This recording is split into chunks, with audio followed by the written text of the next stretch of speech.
Team India మాజీ సారథి hit man Rohit Sharma తన భవిష్యత్తు ప్రణాళికలపై క్లారిటీ ఇచ్చారు.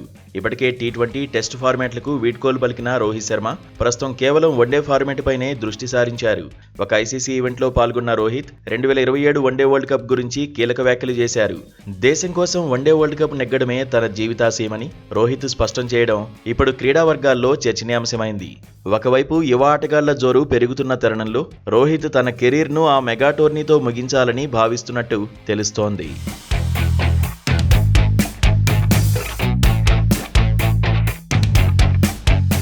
వన్డే వరల్డ్ కప్ పట్ల తనకున్న మక్కువను వివరిస్తూ రోహిత్ శర్మ కొన్ని ఆసక్తికర విషయాలను పంచుకున్నారు. చిన్నప్పటి నుండి తాను వన్డే వరల్డ్ కప్ మ్యాచ్లు చూస్తూ పెరిగానని పేర్కొన్నారు. అప్పట్లో టీ20లు లేవు, ఐపీఎల్ అస్సలు లేదన్నారు. ప్రతి 4 ఏళ్లకు ఒకసారి వచ్చే ఆ ట్రోఫీకి ఉండే విలువే వేరని, ఆ ట్రోఫీని గెలవడానికి శక్తి వంచన లేకుండా కృషి చేస్తానని రోహిత్ శర్మ పేర్కొన్నారు.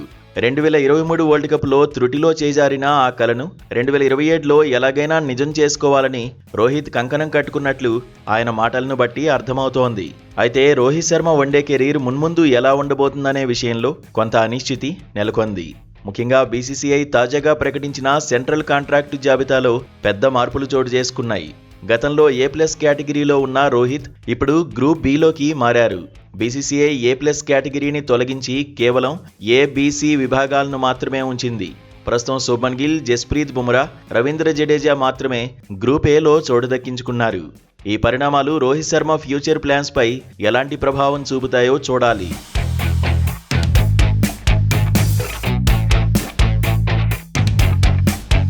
మరోవైపు వయసు పైబడుతున్న రోహిత్ శర్మలోని బ్యాటింగ్ పవర్ ఏమాత్రం తగ్గలేదు. కానీ 2027 నాటికి ఆయన ఫిట్నెస్ ఎలా ఉంటుంది, టీం మేనేజ్మెంట్ ఆయన్ను జట్టులో కొనసాగిస్తుందా అన్న ప్రశ్నలు తలెత్తుతున్నాయి.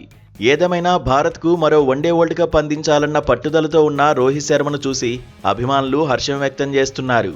తన కెరీర్ చివరి దశలో ఆ బంగారు ట్రోఫీని ముద్దాడి సగర్వంగా వీడ్కోలు పలుకుతారో లేదో కాలమే నిర్ణయించాలి.